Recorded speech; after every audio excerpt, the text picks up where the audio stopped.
بحرائے روم میں صلیبیوں کو شکست دیے تقریباً 1 سال گزر گیا تھا۔ علی بن سفیان نے سمندر پار جاسوسی کا انتظام کر رکھا تھا جو مضبوط اور 100% قابل اعتماد نہیں تھا۔ تاہم یہ اطلاع مل گئی تھی کہ صلیبیوں نے مصر میں جاسوس اور تخریب کار بھیج رکھے ہیں۔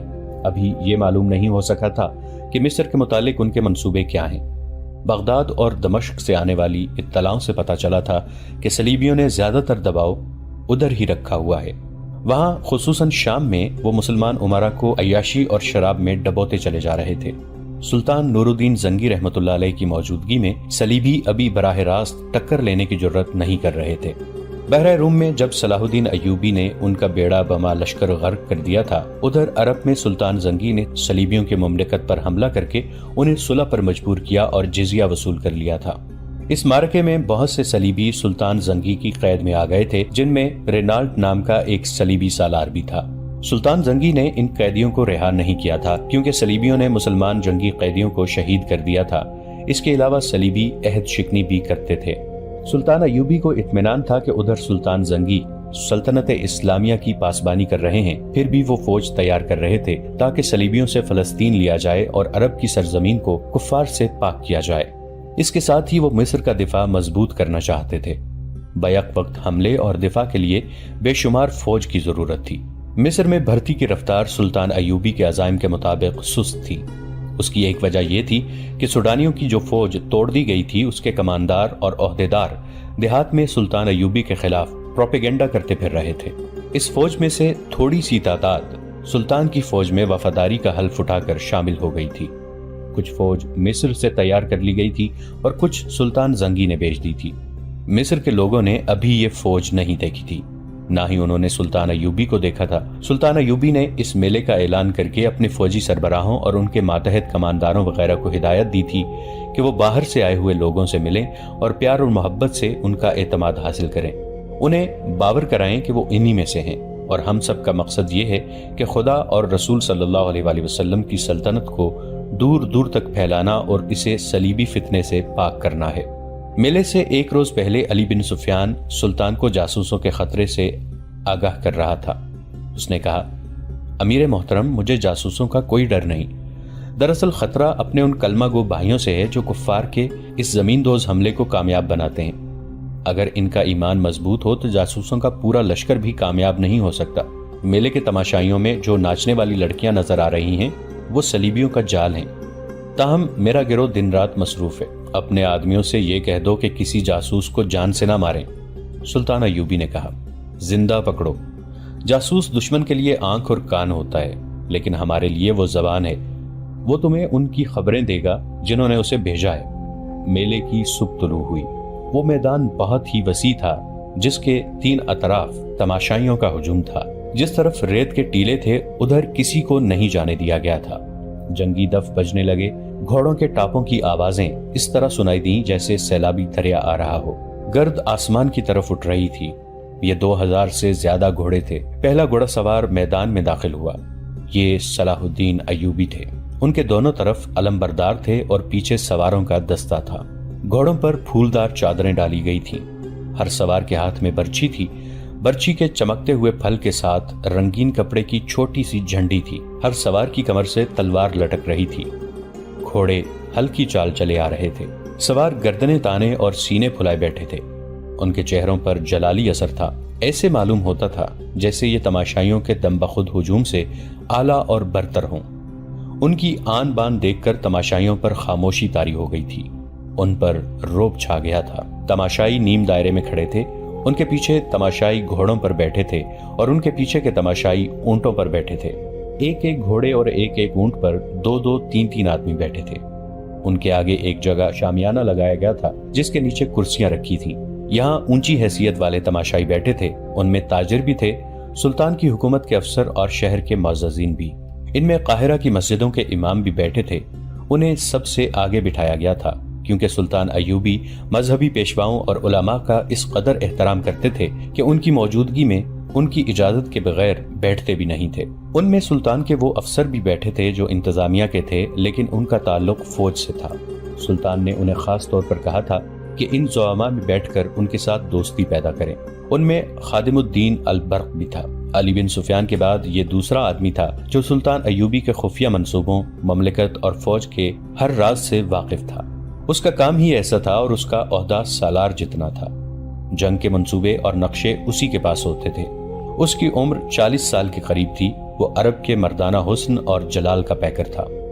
جسم توانا اور چہرہ حشاش بشاش تھا۔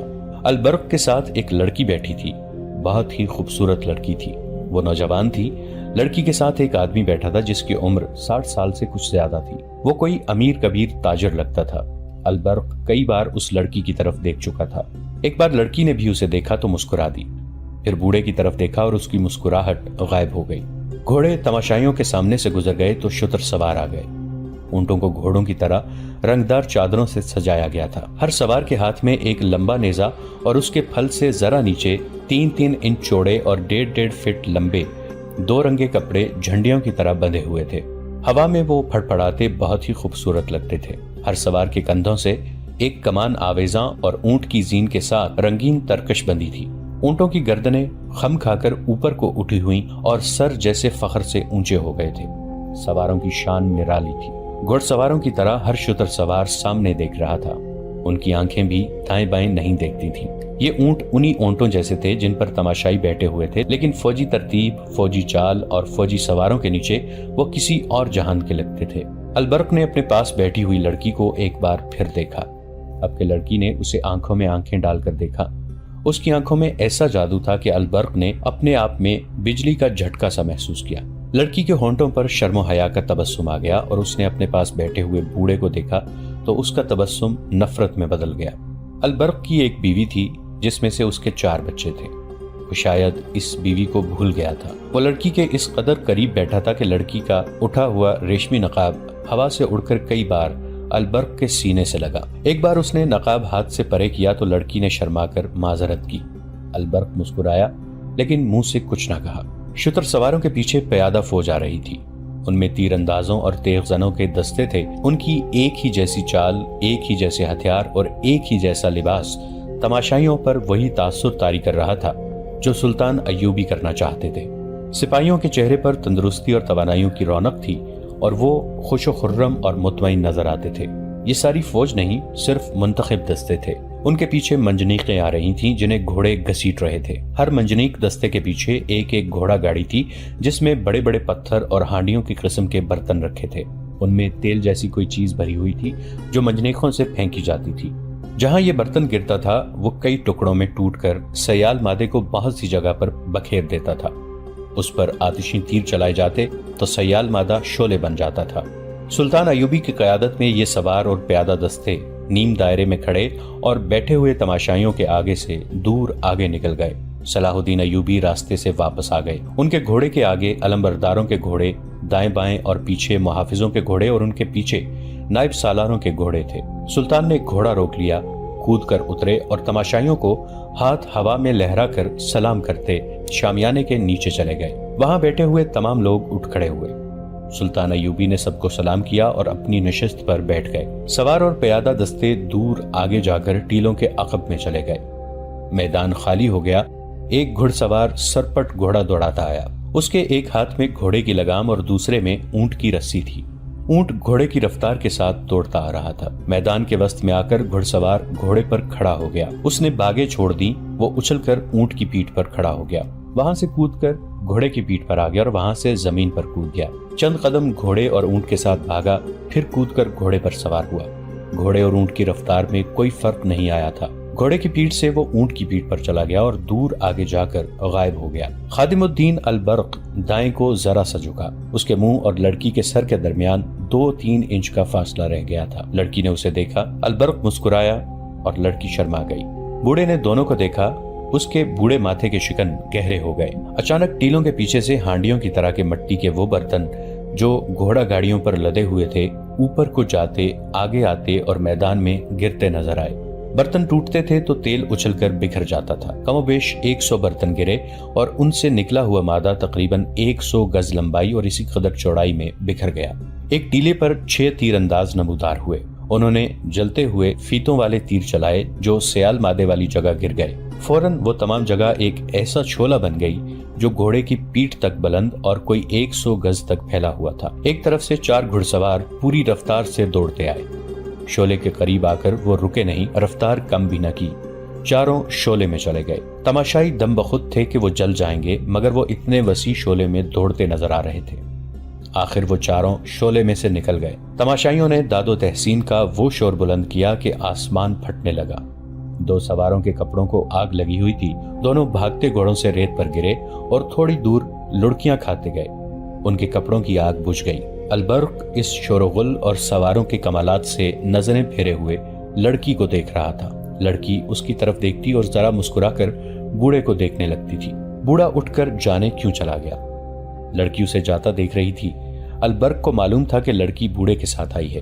اس نے لڑکی سے پوچھا، تمہارے والد صاحب کہاں چلے گئے ہیں؟ یہ میرا باپ نہیں، لڑکی نے جواب دیا، میرا خاوند ہے۔ خاوند؟ البرق نے حیرت سے پوچھا، کیا یہ شادی تمہارے والدین نے کرائی ہے؟ اس نے مجھے خریدا ہے، لڑکی نے اداس لہجے میں کہا۔ وہ کہاں گیا ہے؟ البرق نے پوچھا۔ ناراض ہو کے چلا گیا ہے، لڑکی نے جواب دیا۔ اسے شک ہو گیا ہے کہ میں آپ کو دلچسپی سے دیکھتی ہوں، کیا تم واقعی مجھے دلچسپی سے دیکھتی ہو؟ البرق نے رومانی انداز سے پوچھا۔ لڑکی کے ہونٹوں پر شرمیلی سی مسکراہٹ آ گئی، دھیمی سی آواز میں بولی، میں اس بوڑھے سے تنگ آ گئی ہوں، اگر کسی نے مجھے اس سے نجات نہ دلائی تو میں خودکشی کر لوں گی۔ میدان میں سوار اور پیادہ فوجی حیران کن کرتب دکھا رہے تھے اور حرب و ضرب کے مظاہرے کر رہے تھے۔ تماشائیوں نے جنگی مظاہرے پہلے کبھی نہیں دیکھے تھے۔ انہوں نے صرف سوڈانی فوج دیکھی تھی جو خزانے کے لیے سفید ہاتھی بنی ہوئی تھی۔ اس کے کماندار بادشاہوں کی طرح باہر نکلتے تھے۔ ان کے ساتھ اگر فوج کا دستہ ہو تو وہ دیہات کے لیے مصیبت بن جاتے تھے، مویشی تک کھول کر لے جاتے تھے۔ کسی کے پاس اچھی نسل کا اونٹ گھوڑا دیکھتے تو زبردستی لے جاتے تھے۔ لوگوں کے دل میں یہ بات بیٹھ گئی تھی کہ فوج رعایا پر ظلم و تشدد کرنے کے لیے رکھی جاتی ہے، لیکن سلطان کی فوج بہت مختلف تھی۔ ایک تو وہ دستے تھے جو مظاہرے میں شریک تھے، باقی فوج کو سلطان کی ہدایات کے مطابق تماشائیوں میں پھیلا دیا گیا تاکہ وہ لوگوں کے ساتھ گھل مل کر ان پر یہ تاثر پیدا کریں کہ فوجی ان کے بھائی ہیں اور انہی میں سے ہیں۔ بدتمیزی یا بد اخلاقی کرنے والے فوجی کے لیے بڑی سخت سزا مقرر کی گئی تھی۔ خادم الدین البرق جو سلطان ایوبی کی جنگی مشاورتی محکمے کا سربراہ اور رازدان تھا، سلطان کی ہدایات اور میلے کے شور و غل سے بالکل ہی لا تعلق ہو گیا تھا۔ لڑکی ایک جادو بن کر اس کی عقل پر غالب آ گئی تھی۔ اس نے لڑکی میں دلچسپی کا اظہار کیا، اسے لڑکی نے قبول کر لیا تھا۔ اس سے دونوں کے لیے سہولت پیدا ہو گئی تھی۔ البرق نے کہیں ملنے کو کہا تو لڑکی نے جواب دیا، وہ خریدی ہوئی لونڈی ہے اور اس بوڑھے نے اسے قید میں رکھا ہوا ہے، وہ اس پر ہر وقت نظر رکھتا ہے۔ لڑکی نے یہ بھی بتایا کہ بوڑھے کے گھر 4 بیویاں ہیں۔ البرق نے اپنے رتبے کو فراموش کر دیا۔ عشق باز نوجوان کی طرح اس نے ملاقات کی وہ جگہیں بتانا شروع کر دیں جہاں آوارہ آدمیوں کے سوا کوئی نہیں جاتا تھا۔ ان جگہوں میں سے ایک جگہ لڑکی کو پسند آ گئی۔ اس شہر سے باہر قدیم زمانے کا کوئی کھنڈر تھا۔ البرق نے لڑکی سے یہ وعدہ بھی کیا کہ وہ اسے بوڑھے سے آزاد کرانے کی کوشش کرے گا۔ تیسری رات البرق گھر سے نکلا۔ وہ حاکموں کی شان سے گھر سے نکلا کرتا تھا، مگر اس رات وہ چوروں کی طرح باہر نکلا۔ ادھر ادھر دیکھا اور وہ ایک طرف چل پڑا۔ قاہرہ پر سکوت طاری تھا۔ فوجی میلہ ختم ہوئے 2 دن گزر گئے تھے۔ باہر سے آئے ہوئے تماشائی جا چکے تھے۔ سرکاری حکم کے تحت عارضی قہبہ خانے اٹھا دیے گئے تھے۔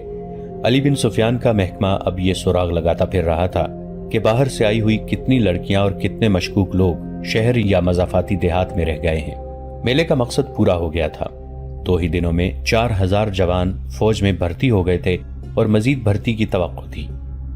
دوستو، آج کے لیے اتنا ہی۔ اسی کہانی کی اگلی قسط کے ساتھ بہت جلد حاضر ہوں گے۔ نیچے کامنٹ سیکشن میں اپنی رائے کا اظہار ضرور کیجیے گا۔ ہمارے اس چینل کو سبسکرائب کر کے نیچے موجود بیل آئیکن کو بھی ضرور کلک کیجیے گا۔ اگلی ملاقات تک کے لیے ہمارا اور آپ کا اللہ نگہبان۔